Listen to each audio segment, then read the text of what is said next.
Welcome to your Get That Nugget for GCSE Science. Today we'll be concentrating on giving you a framework to answer chemistry style of questions. This session is to complement your lessons with your teachers, not to replace them in any way. So in today's chemistry one, we're going to be looking at quantitative chemistry, so a lot of the maths that are involved in chemistry. First thing we're going to look at is this relative formula mass, which is often seen as capital M, and that is a lowercase r there. For this one, we're doing sodium hydroxide.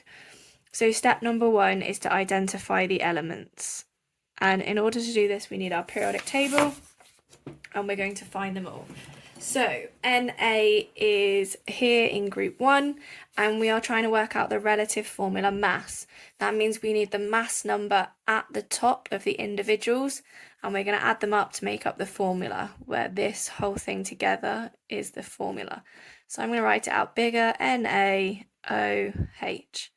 And I'm going to take the Na, 23, the O, which is over here and is 16, and then hydrogen's up here on its own and it's got 1. And then all we need to do is take the individuals and add it together into the formula.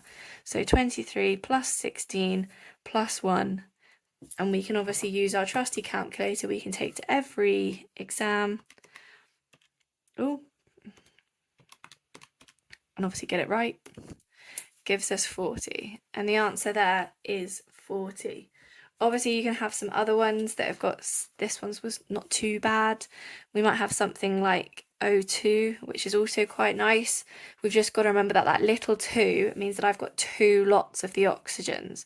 So oxygen was 16, but I need to times it by 2 because I've got 2 of them, so that one would have a relative formula mass of 32. I could also have something like methane, which is CH4.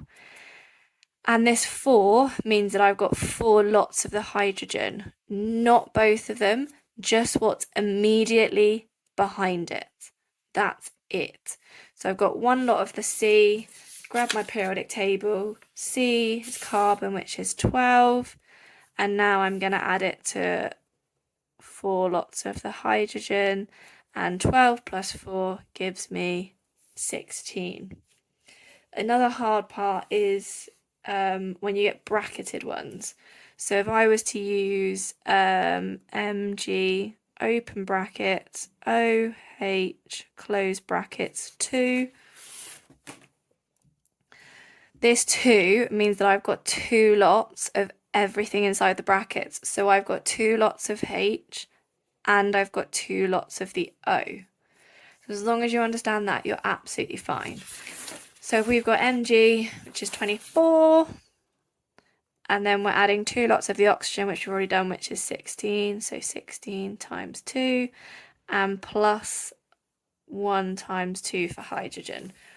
Now I can put that in my calculator with the brackets. The brackets are really important because we want to do that first. And we get an answer of 58. You can always check my maths. So 16 times 2 is 32. Obviously 1 times 2 is 2. So let's check. 24 plus 32 plus 2 gives me 58. So the only reason I've double checked there is because sometimes if we don't do the brackets properly, then it mucks up everything on the calculator. So that is relative formula mass, and it's important that we can do that so that we can actually do some of these further questions down here, including these moles ones that I'm going to talk about now. One of the big hints for these is quite often underneath, they will give you all of them, all of the masses, so you don't have to go looking. So under this one, it might have said Na is equal to 23, O is equal to 16, and so on. And it's to help you with timing in the exam, to help make that a little bit quicker. So do use those if they're given to you. So question 2 here. Calculate the number of moles of oxygen needed when 0.12 grams of magnesium reacts to produce 0.2 grams of magnesium oxide. So we want to work out moles, which means we need the mole equation.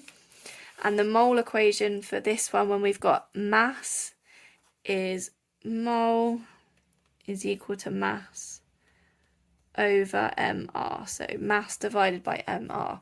We need to know this equation going into our chemistry exams because it's a very, very common one. If I was to put that into a triangle, the top part goes in the top, so mass goes in the top, and then mole and relative formula mass, mR, go in the bottom like so. Now, the way that I do this is I use a table format, and that's the way that I teach this. You don't have to use it, but I just find that it helps. And I'm going to go through the whole thing with you. This one's not too bad. I'm going to go through the whole thing with you. So usually they will give you the equation. So if we've got calculate the number of moles of oxygen needed when 0.2 grams of magnesium reacts to produce 0.2 grams of magnesium oxide. So I need the equation to be able to do this. So I've got oxygen reacting with magnesium to produce magnesium oxide. So magnesium is obviously Mg from the periodic table, plus oxygen, which we need to remember travels around in pairs for O2, makes magnesium oxide. Now I know I need 1 to 1 because oxygen has 6 in its outer shell, magnesium has 2, so it'll give the 2 to the oxygen and make that 8, so that's fine. But if I look here, this isn't balanced because I've got 2 oxygens on this side, but only 1 on this side. So I'm going to put a big 2 in front here, but now that means I've got 2 lots of magnesium, which means I need to go back and put a 2 in front of the magnesium there. Now, often that's given to you in these already. You don't have to do that, but I left it out just to do a little bit of basic balancing of equations. So now we've got the balanced equation, and it's laid out like so. I'm now going to make my little table, and I do my table as mass as one row, mR as the next one, mole, and then we need to use ratios, but don't worry, nothing too bad. And that is what I do to make this work.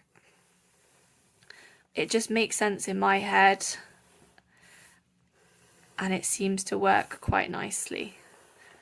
So now we can fill in what we've got. So we want to calculate the number of moles of oxygen. So moles of oxygen is what we want. So I'm just going to put a little question mark in there so I know that that is what I want. We've got 0.12 grams of magnesium. So I've got the mass of magnesium as 0.12 grams. And I've also got the mass of magnesium oxide here, which is 0.2 grams.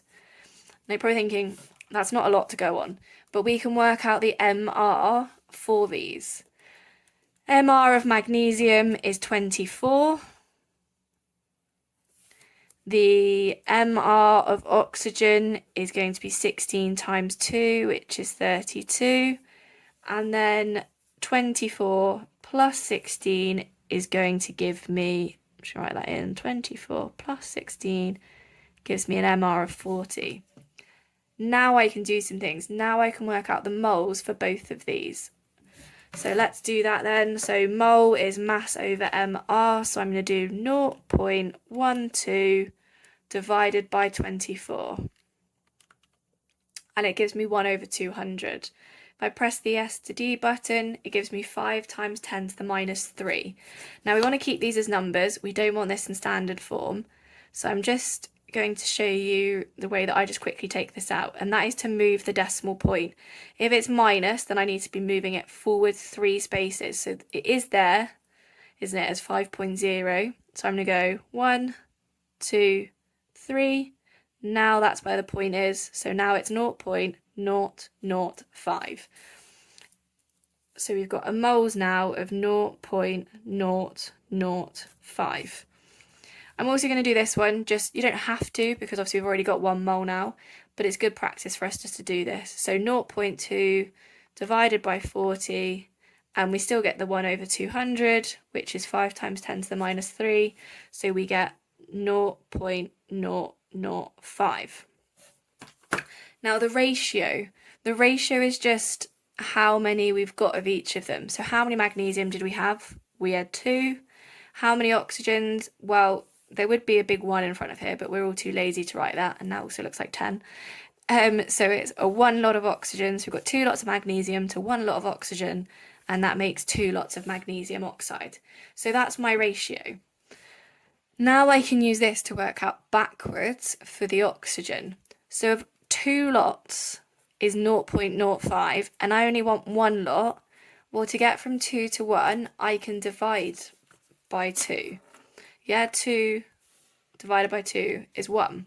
So I can do that to the moles. 0.005 divided by 2 gives me 1 over 400. Press the S to D button and I get 2.5 times 10 to the minus 3. So still in standard form, which is great when you want the answer in standard form, but we don't.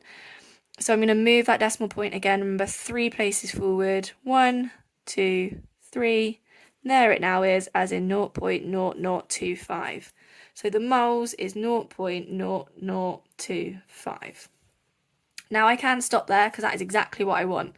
I want the moles, but I'm just going to show you how to get all the way to the mass as well in case the question asks that. So all we need to do then is continue to work backwards. We're going to use the triangle. We want to work out mass, so we cover it up. So we need to do moles times by MR, which means we now need to do 0.0025 times by 32. And if I pop that on my calculator, I get an answer of 0.08 grams. And that's how to do the questions involving moles, mass, and MR. You can see I've got all my answers there, and I'd obviously just pull out and put my answer on the bottom. And there's the answer. So the number of moles is 0.025 mole. This last question we're going to go over is about concentration. We've got 0.86 grams of potassium sulfate is dissolved in 25 centimetres cubed of a liquid. Calculate the mass needed to make 1 decimetre cubed. So, slightly poorly worded question, but all this is saying then is I have this amount currently, so I dissolve 0.86 grams of this solid in 25 centimetres cubed. How much then do I need to make 1 decimetres cubed? So if I've got 1 decimetres cubed of the liquid, how much mass am I going to have to be for it to be at the same concentration? So the best way to do this is, again, we need to check our units because we need to be working in the same units. We've got centimetres and decimetres cubed, and that is unfortunately quite common in these questions. So we need to remember that there are 1,000 centimetres cubed to 1 decimetre cubed. So in this case, we want to get to decimetres. So if we want to go from centimetres to decimetres, we need to divide by 1,000, because to go from 1,000 to 1, you obviously divide by 1,000. So I've got 25 centimetres cubed divided by 1,000, and that is going to give me 0.025 decimetres cubed. So that now means that I've put this into the right unit. So 0.86 grams goes into 0.025 decimetres cubed. But I want 1 decimetres cubed. And I need to work out how many of these are in 1 then. The best way to do that is to divide 1 by the 0.025, and I get 40. So to get from there to there, I times by 40, so I do the same to this side. I times it by 40, and 0.86 times by 40 gives me 34.4 grams. There are 3 questions at the bottom here for you to have a go at and then take to your teachers for feedback.